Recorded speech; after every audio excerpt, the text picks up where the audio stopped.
సరస్వతి తెలుగు సాహిత్యం ఛానల్ను వీక్షిస్తున్న అశేష తెలుగు సాహితీ ప్రియులకు నా హృదయపూర్వక నమస్కారములు.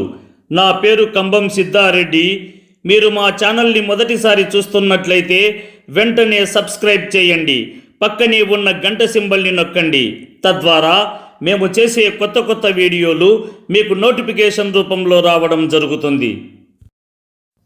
ఈ వీడియోలో నేను శ్రీనాథ మహాకవిచే రచించబడిన శ్రీ కాశీఖండము పీఠికలోని 1 నుండి 15 పద్యాలను మీకు వివరించబోతున్నాను. శ్రీనాథుడు 15వ శతాబ్దానికి చెందిన ప్రముఖ తెలుగు కవి. దివ్య ప్రబంధశైలిని ప్రజల్లో విస్తరింపజేసిన మహాకవి ఆయన.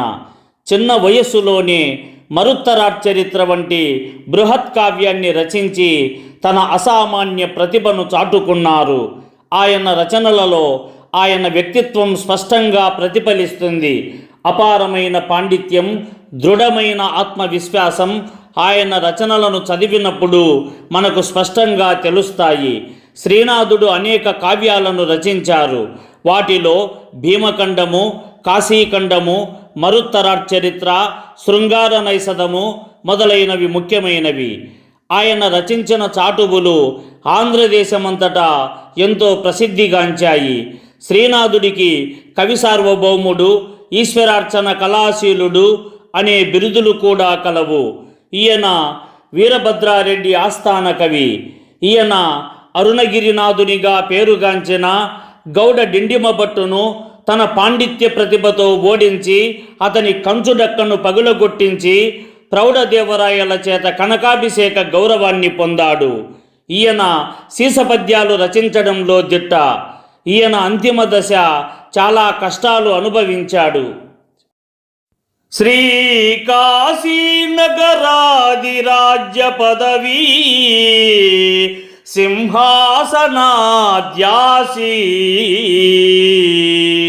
లోకైక గ్రామని విశ్వనాథుండు విశాలాక్షి మనోభర్త సుశ్లోకం దొడ్డయా హల్లభూవరతనూజున్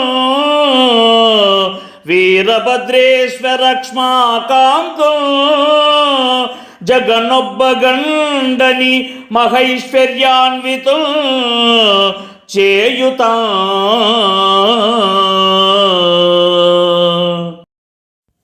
కాశీనగరంలో కైవల్య లక్ష్మి విరాజిల్లుచుండగా ఆ మహారాజ్య సింహాసనంపై అధిష్టానమై సమస్త విశ్వమును ఒకే భోగ గ్రామము వలె పాలించుచున్న శ్రీ విశాలాక్షి సమేతుడైన శ్రీ విశ్వనాథుడు దొడ్డారెడ్డి మనుమడై అల్లాడరెడ్డి కుమారుడై జగనొబ్బగండ అనే వంశ పారంపర్య బిరుదును ధరించిన వీరభద్రేశ్వరుడనే భూమికి కాంతి అయిన వీరభద్రారెడ్డిని అపారమైన ఐశ్వర్యంతో కూడుకున్నవానినిగా చేయుగాక. కంఠాగ్రకరిరాజుడుంటి విఘ్నేశుండు ఒడంకు గుబ్బలి కూతు కొడుకు గుర్రా ఆకాశ మండలంబను నల్ల కలువకు నకరువాద్యుండు లోలార్కమూర్తి గోపాల బామల గుబ్బ చన్నుల మెచ్చు గీర్వాణ వంద్యుండు కేశవుండు కర్రి వ్రీడా శూన్య కటి గోపుర ద్వారా పరిరక్షకుండు కాలభైరవుండు కాలకంఠుని శిరసు ఊగగాన గంగా కాశికా క్షేత్రమున కేడుగడయునైనా ఇందరును నిత్తురెల్లప్పుడీప్సితమ్ము లల్లభూపాలు వీరభద్రాదిపునకు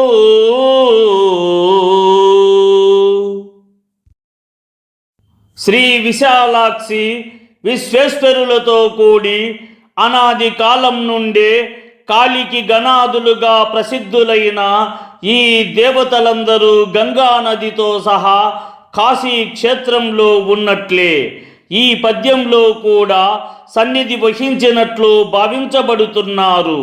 వీరందరూ కాశికా క్షేత్రంలో శుభప్రదులై అక్కడి మహిమను పెంపొందించేవారుగా వర్ణించబడ్డారు. అల్లాడరెడ్డి కుమారుడైన వీరభద్రారెడ్డికి వీరందరూ కలిసి అతడు కోరిన కోరికలన్నింటినీ అనుగ్రహించుచున్నారని ఈ భావం తెలియజేస్తుంది. కబరికాబారంబు కైపెక్కి విరులతో అవటు భాగంబుపై నత్తమిల్లా అలంతిలేం చెమరుచే అసలు కొన్నలలాట కుంకుమంబున చిన్ని కురులు మునుంగన పసిండి కుండలన్ పోలు పాలిండ్ల బరమున సన్న పుంకౌదీంగ జలధరింప తరల తాటంకరత్న ప్రభారించోలి గండస్థలంబులం కౌగిలింప కాశికారామ కల్పవృక్షముల నీడ కుతప వేలలయందు హాకొండ వారి కమృత దివ్యాన్నమిడు విశాలాక్షి గౌరీ శాశ్వతైశ్వర్యములు కృతి స్వామి కొసంగు.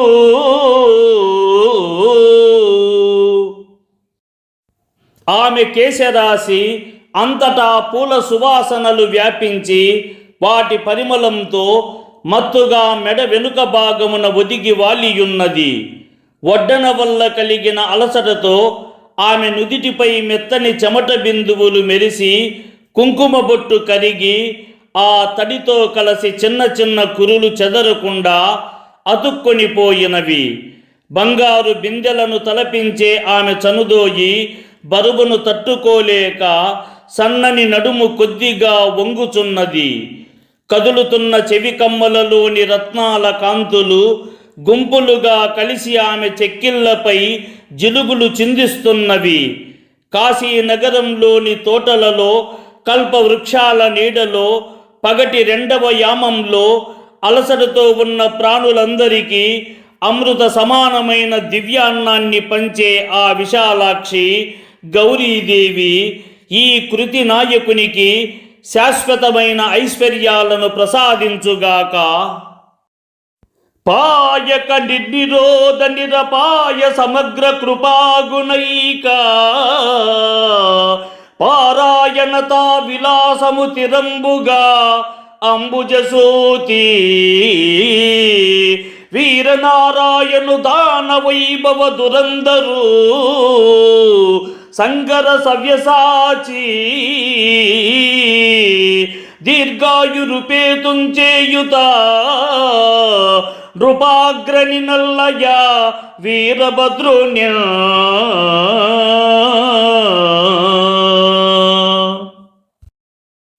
సకల భాగ్యాలకు మూలమైనది ఆయుర్భాగ్యమే. ఆ ఆయుష్యాన్ని ప్రసాదించువాడు బ్రహ్మదేవుడు.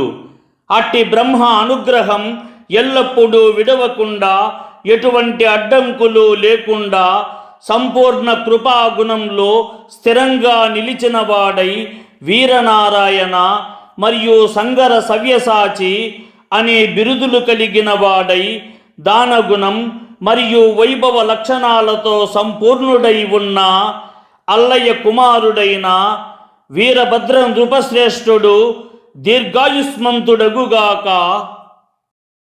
కంఠపీఠిక నోంకార గంట మొరయ చలంగున్ కావుత మన్మనక్షేత్ర సీమన కవి కుటుంబంబు పాలిటి దివిజ సురభి జలజ సంభవు బోటి బాసావదూటి. కంఠనాళంలో ప్రణవమనే ఘంటానాదం నిత్యం మార్మోగుచుండగా కవుల సమూహానికి కామధేనువుగా భావించబడే బ్రాహ్మి సరస్వతీదేవి నా మనస్సనే పొలానికి పొలిమేరలలో ఉత్సాహపూర్వకంగా విహరించుచుండునుగాక అని సముచిత ప్రకారంబునన్ పూజ్య పూజా తత్పరుండనై ఒక్కనాడాత్మగతంబున ఇట్లని వితర్కించితి. ఈ విధంగా పూజ్యులను ఆరాధించుటలో తగిన శ్రద్ధ తాత్పర్యములు కలిగిన వాడనై ఒకరోజు మనస్సులో ఇలా విచారించి తిని,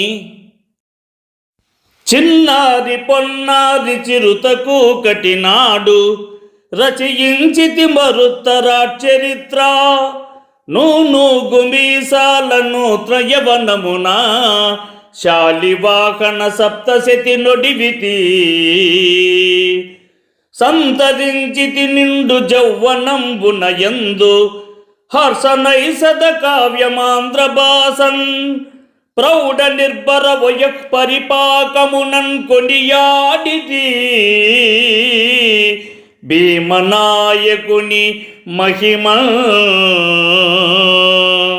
ప్రాయమింతకు మిగులన్ కైవ్రాలకుండ కాశికాఖండమను మహాగ్రంథమేను తెనుంగుంచేసద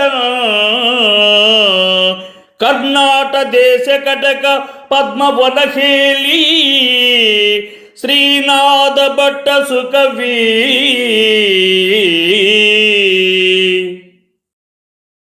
శ్రీనాథ మహాకవి తాను ఏ ప్రాయమునందు ఏ రచనలను చేసెనో వాటిని ఇట్లు వివరించెను. ముద్దు మురిపెమును గొలుపునట్టి చిన్న జుట్టుగల ప్రాయమున మరుత్తరాచరిత్ర అనగా మరుత్తుడను రాజు యొక్క కథనంతయు కావ్యముగా రచించి తిని. ముఖమున నూనూగు మీసాలు మొలకెత్తు నూతన యవ్వన ప్రాయమున శాలివాహన సప్తశతి అను ప్రాకృత భాషా కావ్యమును తెనుగున రచించి తిని. నిండైన యవ్వన ప్రాయమునందు శ్రీహర్షుడు సంస్కృత భాషలో రచించినట్టి హర్షనైషధమను కావ్యమును తెలుగు భాషన రచించి తిని. పరిపూర్ణమైన ప్రగల్భాతి గర్వ ప్రాయమునందు ద్రాక్షారామ భీమేశ్వరుని యొక్క మాహాత్యాన్ని కీర్తించి తిని.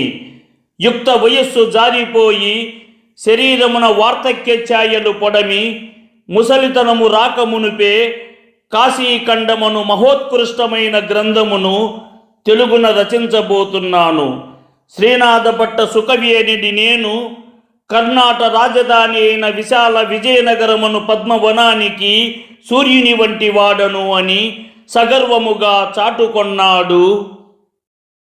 స్కంద పురాణ సంహితకు కండములేబది అందులోన ఆనందవనానుభావ కథనంబున శ్రోతకు వక్తకు శుభానంద పరంపరావహము నైజగుణంబని కాశిఖండమాకందు వెరింగి నేను సమకట్టితే కావ్యముగా వనర్పంగా.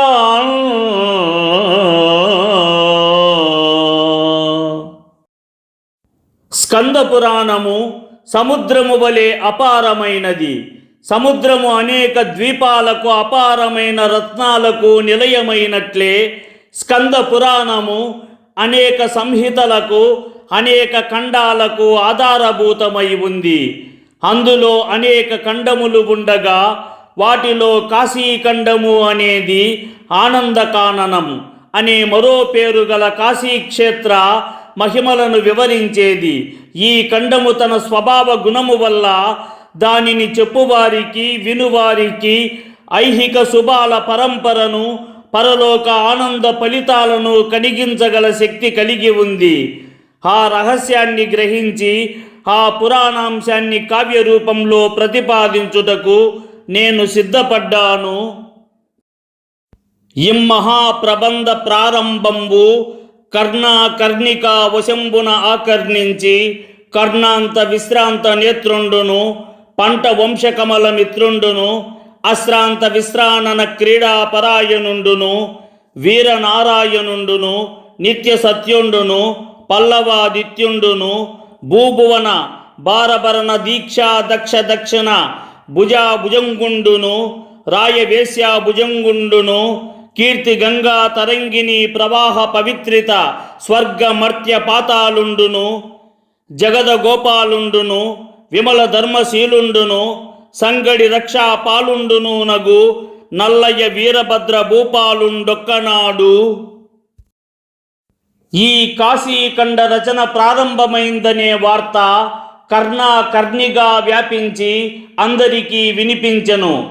అట్టి మహోన్నత గుణగణములు విశిష్టమైన బిరుదములు కలిగిన వీరభద్రారెడ్డి ఒకరోజు దీనిని శ్రద్ధతో విని మనస్సులో ఆలోచించుచు ఆసక్తితో స్పందించెను. త్రైలోక్య విజయాభిదంబైన సౌదంబు చంద్రశాల ప్రదేశంబునందు సచివ సైన్యాధీశ సామంత నృపవర సీమంతిని జనశ్రేణి కొలువా శాస్త్రమీమాంసయు సాహిత్య గోష్ఠియు విద్వత్ కవీంద్రులు విస్తరింప కర్పూర కస్తూరిక శంకుమద గంధ సార సౌరభము దిక్పూరితముగా నిజ భుజా విక్రమంబున నిఖిల దిశలు గెలిచి తను రాజ్యపీఠమెక్కించినట్టి అన్న వేమేశ్వరుని జాంకమాశ్రయించి నిండు కొలువుండెన్ కన్నుల పండువగుచూ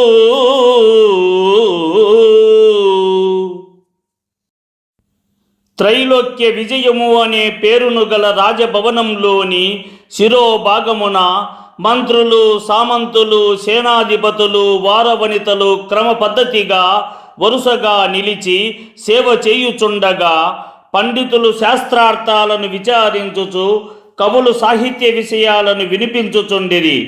పచ్చ కర్పూరం కస్తూరి జవ్వాది చందనం మొదలైన సుగంధ ద్రవ్యాల సువాసనలు చుట్టూ వ్యాపించి దిక్కులన్నింటినీ పరిమళభరితముగా చేసెను.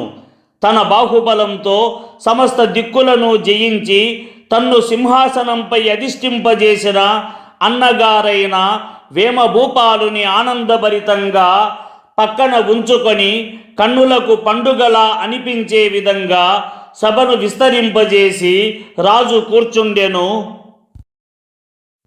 అప్పుడు నన్ను పిలువంబంచి సముచితాసనంబునం కూర్చుండ నియమించియున్న అవసరంబున ఆ సమయంలో నన్ను పిలిపించి గౌరవయోగ్యమైన ఆసనమున కూర్చోబెట్టి రాజప్రసాదానికి అనుకూలమైన సమయములో రాయవేశ్యాభుజంగ సంగ్రామ పార్త గాయి గోవాడ వేమనక్ష్మాదవుండు కూర్బియను జన్మ హృదయంబు కోర్కి ఎరింగి అర్తినను చూచి ఇట్లని ఆనతిచ్చే.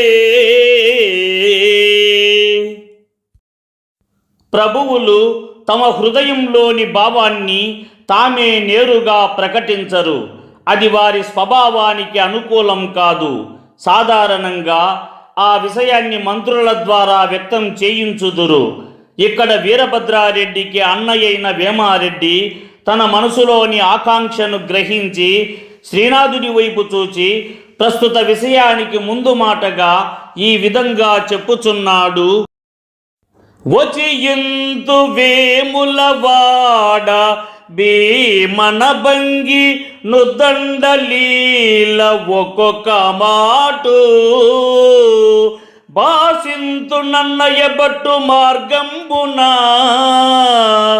ఉభయ వాక్ప్రౌఢి ఒక్కొక్క మాటు వాకృత్తు తిక్క యజ్వ ప్రకారము రసాభ్యుచిత బంధముగా ఒక్కొక్క మాటు పరిడవిందు ప్రబంధ పరమేశ్వరుని టేవ సూక్తి వైచిత్రి ఒక్కొక్క మాటు నైసదాది మహాప్రబంధములు పెక్కు చెప్పినాడవు మాకు ఆశ్రితుండవనగా ఇప్పుడు చెప్పందొడంగిన ఈ ప్రబంధమంకితము చేయు వీరభద్రయ్య పేరా.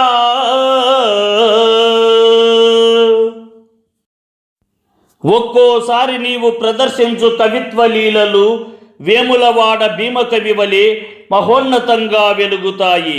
మరికొన్ని సందర్భాలలో అది సంస్కృతమో తెలుగో అని వేరు చేయలేనంత సమన్వయంతో, రమ్యమైన వాక్య ప్రవాహంతో, తక్కువ పదాల్లో విస్తారమైన భావాన్ని వ్యక్తపరుస్తూ నన్నయ్య భట్టు మార్గాన్ని అనుసరించినట్లు అనిపిస్తుంది.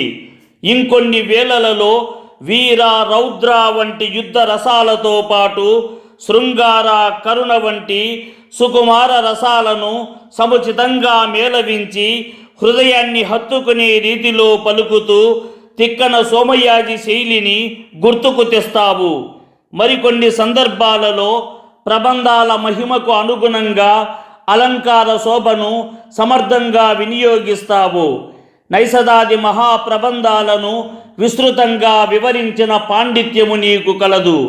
రాజమహేంద్రవరాన్ని పాలించే మా వంటి వారికి సమీపంగా ఉన్నవాడవు. అయ్యా, ప్రస్తుతం ప్రారంభించిన ఈ కాశీఖండ ప్రబంధాన్ని మా వీరభద్రయ్య పేరుతో అంకితం చేయుము. ఈ క్షోణిన్నినున్ పోలు సత్కవులు లేరి నేటి కాలంబున దాక్షారామ చలుక్య భీమవర గంధర్వాప్సరోభామిని వక్షోజద్వయ గంధసారగుసృణ ద్వైరాజ్య భారంబు అధ్యక్షించు కవి సార్వభౌమా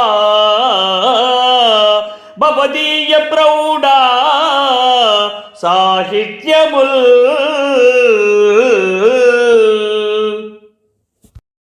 ఓ కవిలోక సార్వభౌమ, ప్రౌఢి లక్షణ సంపూర్ణుడవైన నీ సంస్కృతాంధ్ర సాహిత్య రచనలు దక్షారామము, కుమారారామములలో గంధర్వాప్సరసలకు చెందిన శృంగార లీలలతో అలరారే సుందరీమణుల స్తన యుగలపై ఎద్దిన మలయజ కాశ్మీరజ సుగంధ ద్రవ్యముల ఉభయ సామ్రాజ్యాల అధికారాన్ని స్వీకరించి వాటిని సమగ్రంగా పర్యవేక్షిస్తూ పరిపాలించుచున్నవిగా నిలిచియున్నవి అని అనంతరంబ కర్పూర వసంతరాయండు వీరభద్రేశ్వరుండు కర్పూర తాంబూల సహితంబుగా జాంబూనదాంబరాభరణంబులిచ్చినం పరిగ్రహించి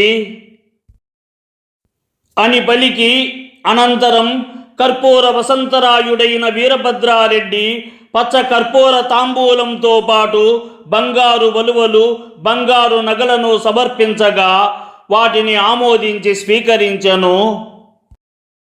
ఈ వీడియోని లైక్ చేయండి, షేర్ చేయండి.